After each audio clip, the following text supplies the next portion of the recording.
Assalamualaikum warahmatullahi wabarakatuh. Perkenalkan, saya Muhammad Mursalim dengan NIM 10573115020. Sini saya akan membahas materi yang pertama, keuangan negara dan ruang lingkupnya. Keuangan negara.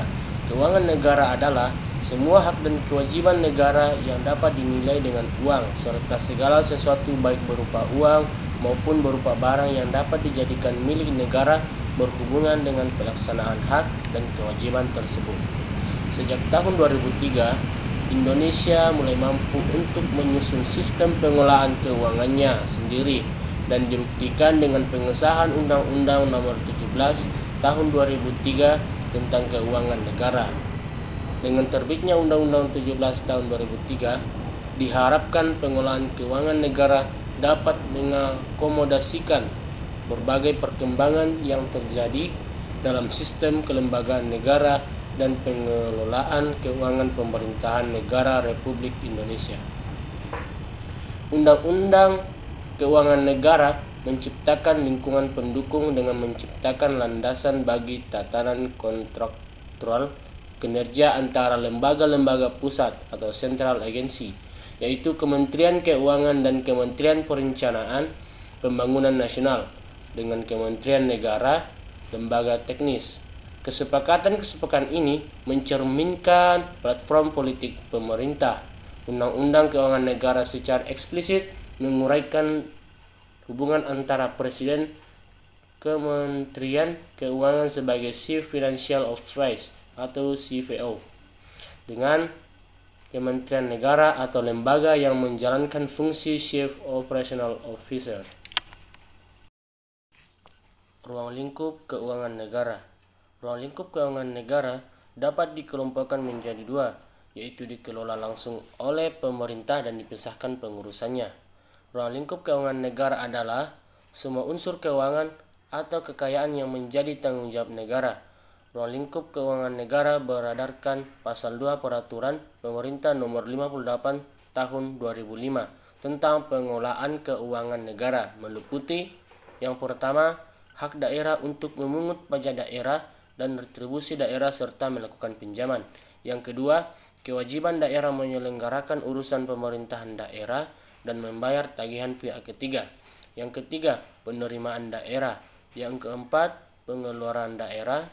Yang kelima, kekayaan daerah yang dikelola sendiri atau oleh pihak lain berupa uang, surat berharga, piutang, barang, serta hak-hak lain yang dapat dinilai dengan uang, termasuk kekayaan yang dipisahkan pada perusahaan daerah. Dan yang keenam, kekayaan pihak lain yang dikuasai oleh pemerintah daerah dalam rangka penyelenggaraan tugas pemerintahan daerah atau kepentingan umum. Bismillahirrahmanirrahim. Assalamualaikum warahmatullahi wabarakatuh.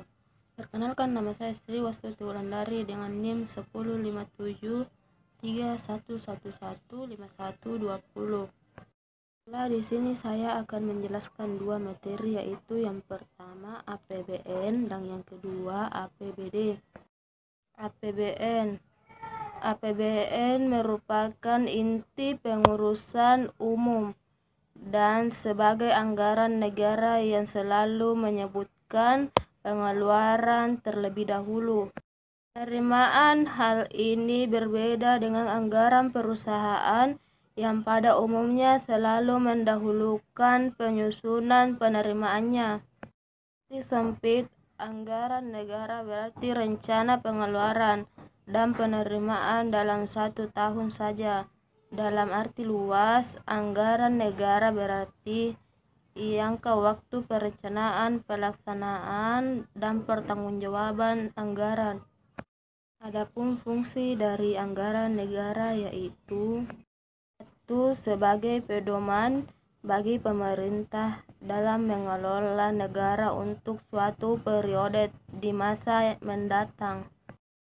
Sebagai alat pengawas bagi masyarakat terhadap kebijaksanaan yang telah dipilih pemerintah, karena sebelum anggaran negara dijalankan harus mendapat persetujuan DPR terlebih dahulu.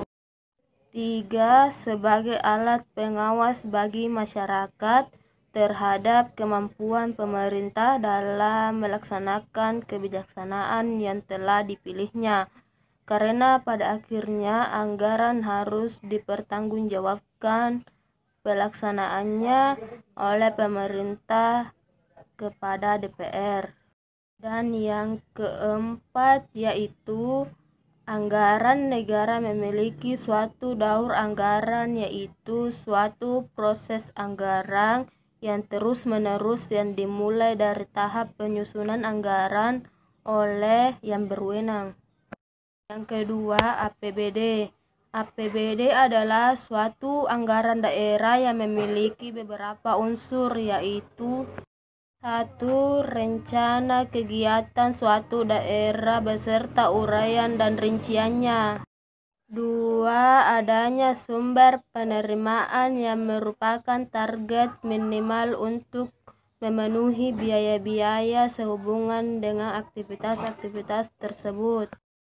3. Jenis proyek yang dituangkan dalam bentuk angka. 4. Periode anggaran biasanya 1 tahun.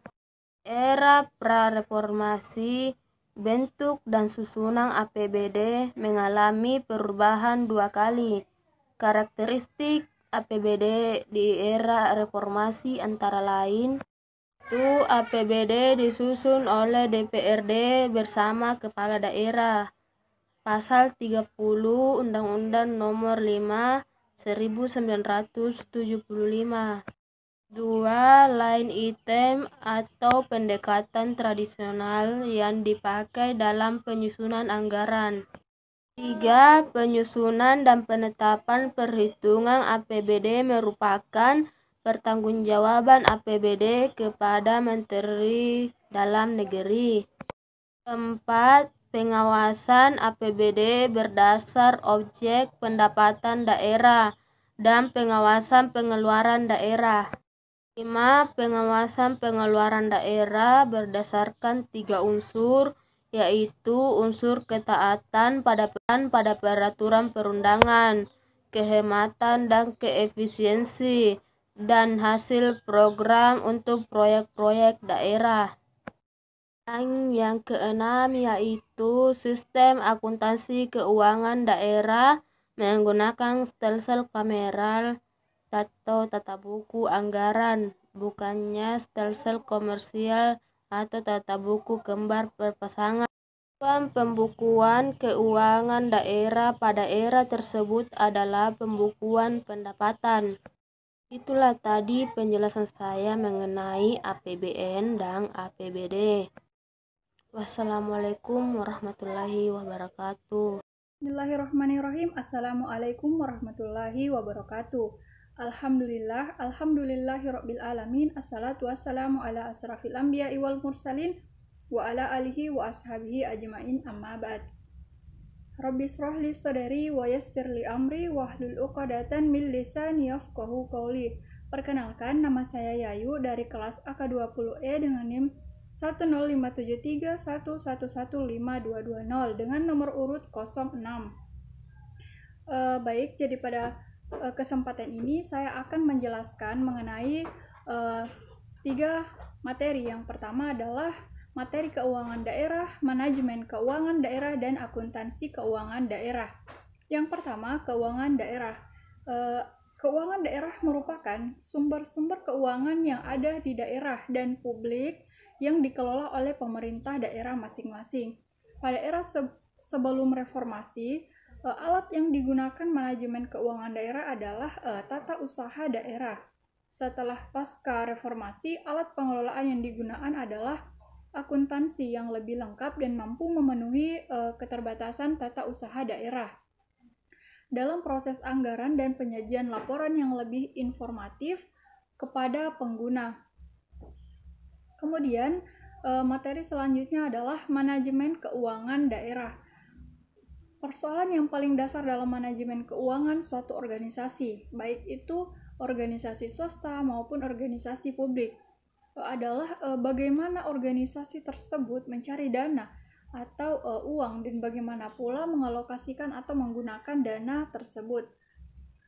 Jadi dalam manajemen keuangan daerah, menurut Mardiasmo, persoalan itu secara garis besar diekspresikan dengan manajemen penerimaan atau sering disebut dengan istilah pendapatan, dan yang kedua yaitu mengenai manajemen pengeluaran atau sering disebut dengan istilah belanja. Kedua persoalan manajemen tersebut adalah persoalan manajemen anggaran pendapatan dan belanja daerah atau APBD. Jadi membicarakan pengelolaan keuangan daerah tidak terlepas dari pembicaraan mengenai APBD. Oleh sebab itu, pembahasan persoalan manajemen keuangan daerah bertitik tolak pada pembahasan APBD yang merupakan program kerja suatu daerah dalam bentuk angka-angka. Kemudian yang terakhir adalah akuntansi keuangan daerah. Jadi terdapat dua pengertian terkait akuntansi keuangan daerah. Yang pertama yaitu mengacu pada kegiatan administrasi atau pengurusan keuangan daerah, sehingga akuntansi keuangan daerah diartikan sebagai tata usaha keuangan atau tata buku. Pengertian yang kedua mengacu pada kegiatan penyedia informasi dalam bentuk laporan keuangan, baik itu dari pihak eksternal, dari pemerintah daerah, sehingga dari pengertian kedua inilah lebih mencerminkan definisi akuntansi, karena tidak membatasi akuntansi sebagai kegiatan administratif atau tata buku. Kemudian, pemerintah daerah pada saat ini telah dituntut untuk bisa menghasilkan laporan pertanggungjawaban yang memiliki nilai akuntabilitas dan transparansi yang tinggi. Jadi untuk dapat menghasilkan LPJ tersebut tentunya memerlukan sarana dan prasarana yang memadai, yang disertai dengan pembelajaran terhadap sumber daya manusia yang dimiliki oleh pemerintah daerah agar dapat memahami dan melaksanakan sistem yang baru dalam pengelolaan dan pertanggungjawaban keuangan daerah atau disingkat SAKD. SAKD adalah sistem informasi yang dapat membantu proses pencatatan dan pelaporan anggaran dan keuangan daerah. Kemudian berdasarkan pengertian akuntansi pemerintah daerah, maka sistem akuntansi keuangan daerah atau SAKD adalah serangkaian proses yang saling berhubungan dan digunakan sesuai dengan skema menyeluruh yang ditunjukkan untuk menghasilkan informasi dalam bentuk laporan keuangan yang akan digunakan oleh pihak eksternal dan internal pemerintah daerah untuk mengambil sebuah keputusan ekonomi. Jadi pendapat ini dikemukakan oleh Dedi Nurdiawan tahun 2006. Sekian dari saya, kurang dan lebihnya mohon dimaafkan. Assalamualaikum warahmatullahi wabarakatuh.